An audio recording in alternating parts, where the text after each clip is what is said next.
¿Alguna vez os habéis preguntado por qué muchas veces parece que los angloparlantes, concretamente los estadounidenses, han mostrado una aparente obsesión respecto al tema de las etnias? Si abriste este video he de suponer que te habrás encontrado varias o muchas veces con polémicas relacionadas a cosas como el whitewashing. Seguro habrás pensado más de una vez por qué los gringos están tan obsesionados con la raza. Bueno, la respuesta es sencilla a la vez que compleja, porque aunque no lo creas, hay razones históricas por las que a mi parecer hace que quizás estas personas merezcan algo más de nuestra comprensión, así sea de forma parcial. Todo se remonta a la época colonial / imperial. Si estás viendo esto he de suponer que español es tu idioma nativo y muy probablemente seas de Sudamérica y tengas la piel mestiza como es lo más normal. No obstante, debemos tener en cuenta que el Imperio Español, del cual descendemos, fue bastante atípico en temas de cómo tratar la raza, ya que en sí, España previamente del descubrimiento de América habían sido por varios siglos luego de la caída del Imperio Romano y durante la mayor parte de la Edad Media como un califato árabe, donde estos pasaron por una inmensa influencia del árabe en temas de idioma, por ejemplo, si no miren las incontables palabras en español que tienen una similitud inmensa con palabras árabes.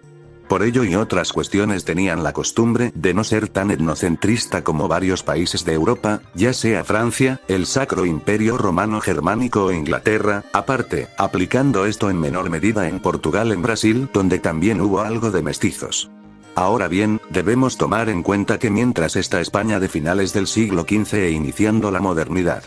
ahí entrado el siglo XVI, apareció un hombre muy importante, Martín Lutero, quien por escándalos de corrupción decidió protestar contra la Iglesia romana, encontrando apoyo del rey Enrique VII, e instaurando así las ramas protestantes del cristianos.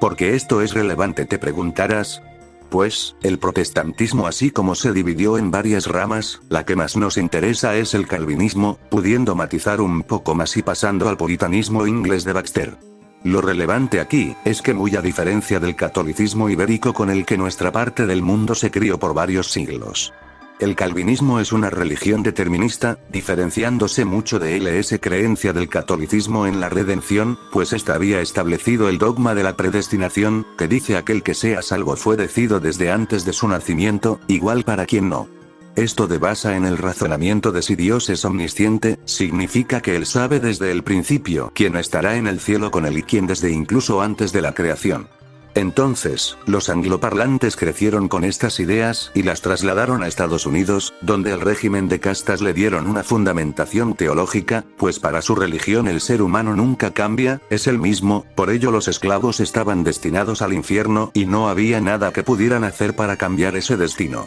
Así fue como los Estados Unidos tuvo durante mucho tiempo políticas de segregación racial. De hecho, en Estados Unidos no fue el único país donde esto se dio así. Véase el caso del régimen brutal de castas del apartheid sudafricano de manos de los ingleses. Aparte, que en Estados Unidos el tema de la abolición de la esclavitud fue mucho más complejo, como sabrán si saben un poco de la historia de ese país, aboliéndola 30 años después que Reino Unido y con un proceso mucho más violento. Por esta razón los norteamericanos le dan tanta importancia al color de la piel en buena medida, pues ellos han crecido con un cristianismo muy distinto, donde el Imperio Español, pese a tener al igual medida un régimen de castas, nadie lo tomaba en serio. En Estados Unidos sí fue así, aun cuando este país se volvió laico, estas creencias y formas de pensar se mantuvieron aún hasta día de hoy. Para nosotros esto a lo mejor es bastante irracional y lo es, mas hay que entender que ellos no han tenido el mismo contexto que nosotros y es normal que una sociedad sea más avanzada y más subdesarrollada en otras áreas.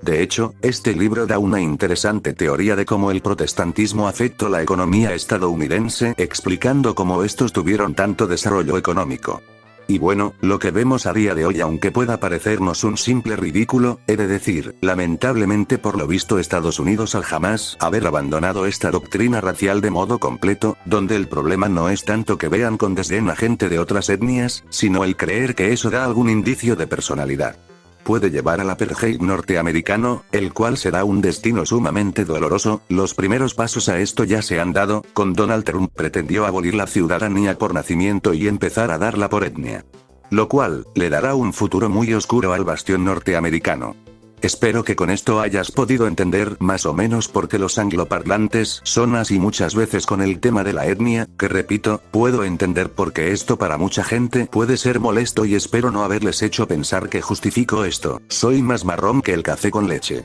No más quiero dar algo de contexto para que entender por qué esto sucede y instarles a no tomarse demasiado personal esta clase de cosas, entiendan que las civilizaciones toman su tiempo en avanzar y a veces pueden pasar siglos para que prácticas o formas de pensar absurdas sean abandonadas. Espero y bueno haberles enseñado algo el día de hoy, un placer y recuerda, conócete a